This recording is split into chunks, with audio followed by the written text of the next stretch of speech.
diz que Abraão caminha durante 3 dias, com uma caminhada silenciosa, que é quebrada com a fala do filho. O filho vai dizer ao pai assim: meu pai, eu vejo que tem lenha, eu vejo que tem fogo, mas onde está o cordeiro? Eu disse a princípio que Isaac tinha aproximadamente quantos anos? 25 anos, porque Deus não trata com menino, irmão. Eita, vou falar de novo aqui, tá? Deus não trata com menino. Isaac também sabia o que era culto. Meu pai, eu vejo que tem fogo, pode ter fogo. Eu vejo que tem lenha. Mas onde está o cordeiro? Culto tem que ter fogo, culto tem que ter lenha, mas também tem que haver a presença do cordeiro. Aí o texto diz que Abraão vai dizer assim: Deus proverá para si o cordeiro para o holocausto, meu filho. Irmãos, Abraão conheceu João Batista? Pode falar, irmão. Não. João Batista conheceu Abraão? Não. Se Abraão fosse um pregador naquele tempo, naquele contexto, Abraão seria um pregador assim: Deus provê. Deus provê? Não. João Batista não. João capítulo 1, versículo 29. João Batista vai responder a pergunta de Isaac. Abraão não conheceu Isaac. Aliás, Abraão não conheceu João e nem João conheceu Isaac. Mas João vai responder o que Isaac perguntou. O interessante é que Isaac vai perguntar assim: onde está o cordeiro? 1755 anos depois, João vai responder assim. João capítulo 1, versículo 29. Eis aí o cordeiro de Deus que tira o pecado. Isaac pergunta: cadê o cordeiro? Abraão vai dizer: Deus proverá. Mas João Batista vai dizer assim: ele já proveu. Eis aí. Aleluia. Eis aí o cordeiro que tira o pecado do mundo. Oh Deus. Eles estão subindo. Mas interessante que antes de subir, a caminhada de quantos dias? Eles param o jumento no pé do monte, os servos vão ficar no pé do monte. Aí o texto vai dizer assim, que Abraão pega o fogo e o cutelo na sua mão e coloca a lenha em Isaac. Irmão, não existe subida fácil. É verdade, hein? Não existe subida sem marca. Aleluia. Suporta o peso. Lembra dos amigos carregando o paralítico? Tem gente que gosta de voltar com peso para casa. Os amigos, se tem uma coisa, se você for estudar o contexto daquela época, a porta estava cheia, a escada estava vazia. Sabia disso? Ali tinha escada. Parece muito com a nossa geração, que gosta muito de porta, mas não entende que porta fecha. Às vezes a porta se fecha com propósito. Para você entender o processo. Tem portas que Deus não abriu para mim lá atrás e está abrindo hoje, é porque lá atrás eu não tinha maturidade para entrar na porta que Deus está abrindo hoje. Porque se eu entrasse na porta que Deus está abrindo hoje, no passado, talvez eu estaria morto.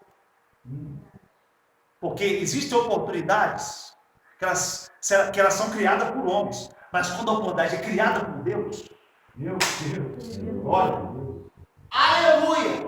Vou falar de novo. Existem oportunidades que os homens criam para si. Uma coisa é quando Deus também projeta a oportunidade para você. E toda oportunidade projetada por Deus, ela passa por um processo. E o processo é difícil. O processo é o quê? O pai coloca lenha no seu ombro. O pai colocou lenha no ombro dele.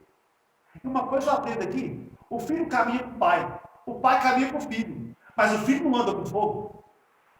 É uma pergunta que eu quero fazer aos senhores e senhoras aqui, para nós caminhar com Cristo. Mas de boa, dá vontade de pregar. E sabe o que é lindo? Abraão trouxe o fogo apagado ou aceso de casa? Nunca pensou isso, não? Aceso. E às vezes ele quer acender o fogo na igreja. Mas Abraão não, ele trouxe o fogo aceso de casa. Não se acende fogo no cume do monte, se acende fogo embaixo. Vou falar de novo. Não se acende fogo na igreja. É igual nós vamos chegar aos nossos cultos, cheios de Espírito Santo, eu vou perguntar: o que está acontecendo que você está movendo assim? Impulsionado assim? Buscando essa graça, acreditando no pentecostalismo clássico, no mover do Espírito Santo, na graça do Espírito Santo. É porque nós ainda estamos crendo que nós estamos caminhando do lado do Pai. Vem cá, meu querido, você vai ser Abraão, que você está mais velho do que eu. Abraão e Isaac. O pai carrega lenha. Aliás, o filho carrega lenha. O pai carrega o quê? Fogo e cu? Fogo e cu? Fogo, representatividade da presença do Espírito Santo, ou seja, do Espírito Santo. O cutelo é representatividade da palavra de Deus, da revelação da palavra. Ou seja, a revelação que dá o Pai. E o fogo que derrama é o Pai. Mas o lindo é que o filho tem o poder de carregar a lenha. E o filho está andando lado a lado com o pai. Lado a lado com o pai. Tem muito filho que está querendo andar na frente do pai. Só está carregando a lenha. Mas quando o filho caminha do lado do pai, tem lenha, tem fogo e tem cutelo. Tem lenha para manter o fogo aceso, pastor Juarez, mas também tem cutelo, que é a revelação da palavra. É o que Deus quer fazer conosco. Obrigado, meu querido. E sabe o que é interessante? Atos capítulo 2. Mas antes do Espírito Santo ser derramado, Atos capítulo 1, verso 14, eles estavam orando. A gente fala muito no dia de Pentecostes, mas antes do Pentecostes acontecer, eles já estavam orando. Antes do Pentecostes acontecer, eles estavam clamando. A porta, você nunca pensou isso? Não? A porta estava fechada, o Espírito Santo entrou na casa. O interessante é que primeiro o Espírito enche a casa, depois enche quem está dentro da casa. O texto vai dizer assim, ó, de repente veio do céu um sopro do vento veemente e impetuoso e encheu toda a casa. Ou seja, é aquele culto que entra e fala assim, papai está na casa. Aquele culto que você entra e fala assim, tem alguma coisa diferente. É a vigília que você entra e fala assim, tem alguma coisa diferente. Não precisa nem cantar um corinho de fogo, porque você está sentindo a graça. Interessante que não vem de baixo, vem de cima, irmão. Às vezes a gente está querendo que vem do homem, o que vem do homem não muda a nossa vida, mas o que vem de Deus muda. A nossa expectativa às vezes está no homem, mas o que vem do homem não muda nada, mas o que vem dele muda nas nossas vidas. Bom, o que é de baixo não muda o que é de baixo, mas o que é de cima muda aquilo que é de baixo. Aleluia. Aí o texto diz que Abraão, chegando no cume do monte, para encerrarmos, ele vai colocar o filho sobre o altar, e o filho deita no altar, e Abraão amarra o filho no altar. Quem que amarrou o filho no altar? Irmãos, o lindo do texto é que Abraão que amarrou o filho, não foi o filho que se amarrou. Uma coisa é quando você se prende no altar, outra coisa é quando o pai te prende. Você está achando que você tem como fugir? Lembra do filho pródigo? Viveu uma vida dissoluta. Estou estudando essa parábola para mim minuciosamente esses dias. Lembra? Eu acho que é a parábola dos dois irmãos. A parábola fala de dois filhos. Mas o interessante é que o filho vive uma vida dissoluta, gasta tudo, mas ele ainda tem conexão com o pai. Ele lembra do pai. E quando ele lembra do pai, o texto vai dizer assim, ele vai levar primeiro para o tratamento que o pai dá no servo, o tratamento digno, porque ele é o Senhor, tem o Senhor. Ele dá um tratamento digno ao servo. Os servos comiam bem. Aí o lindo, que ele vai, quando ele está voltando para a casa do pai, primeiro que o pai sabia que ele ia voltar, porque o pai estava esperando ele. Porque ele tinha conexão com o pai. Irmão, quando você está preso com o pai, não tem como fugir mais não. Vou falar de novo aqui. Há um elo que nos liga com Deus. Esse dia eu estava no centro, estava sem terno, sem gravata. Eu estava andando normalmente. Eu andando, Pai do Senhor, pastor. Quem que é esse varão? Quem que é? É porque não adianta, irmão. Aonde você anda, você é marcado. Eu fui comprar sandália para minha esposa, entrei na loja, junto com ela. Eu não estava de terno, gravata, nem com a Bíblia na mão. A irmã virou para mim e falou assim, a paz do Senhor, pastor. Eu falei, a paz do Senhor, minha irmã. Lembra que o senhor pregou na minha igreja? Eu falei, irmã, onde que é? Lá na igreja do pastor Jorge, lá em Santa Luzia.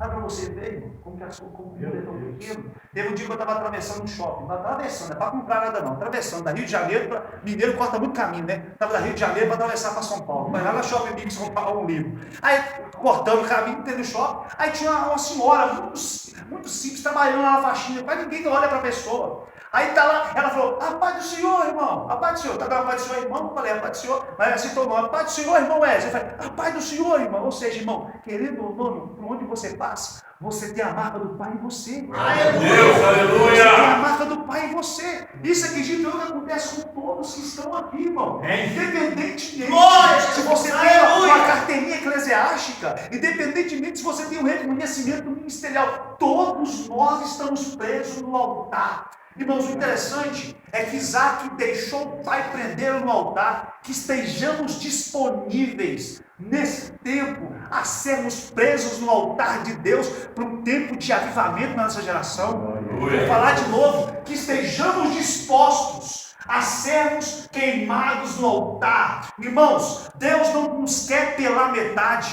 Santidade não é o quanto eu tenho dele, mas o quanto ele possui de mim. Vou falar de novo, santidade não é o quanto eu possuo dele, ou é o quanto ele possui de mim. Santidade não é o quanto eu leio. É bom você ler livros acadêmicos, eu leio livros, é muito bom estudar a palavra de Deus.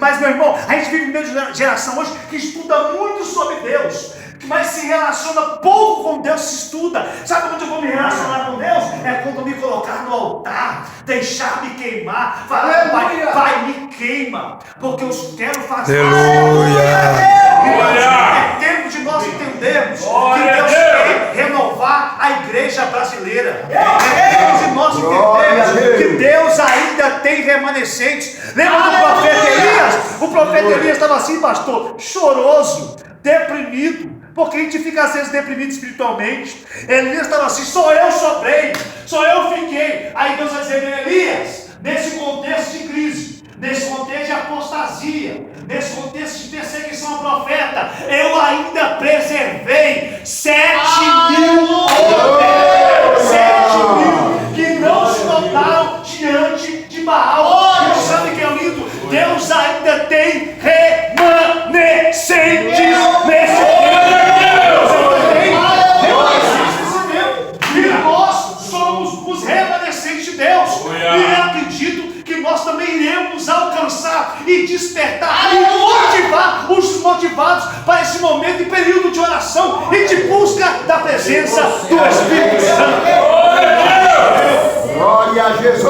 Que levemos essa chama genuína do avivamento pentecostal para as nossas igrejas. Que levemos essa chama genuína desse avivamento que nós estamos recebendo aqui hoje para a nossa casa. Que sejamos diferentes e saiamos daqui, irmão, dizendo, Pai, eu quero deitar no altar.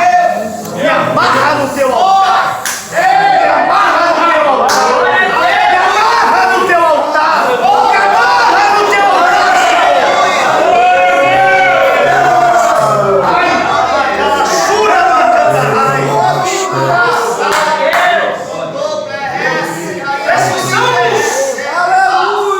Estamos presos no altar. Está preso no altar. Está submisso à vontade do Pai. Está preso no altar. Está entregue à vontade do Pai.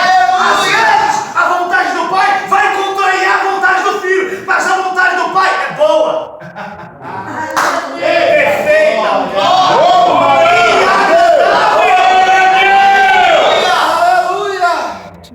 A vontade do Pai, porque, irmãos, uma coisa é verdade, como foi dito aqui na primeira ministração pelo pastor Arley, a carne, ela luta desenfreada contra o Espírito. E outra coisa, a carne é igual a carne e o Espírito, essa luta é igual dois pitbulls bravos. Aquele que você mais alimentar, ele te dominará. Ele te dominará. Precisamos, como igreja, entender que precisamos orar.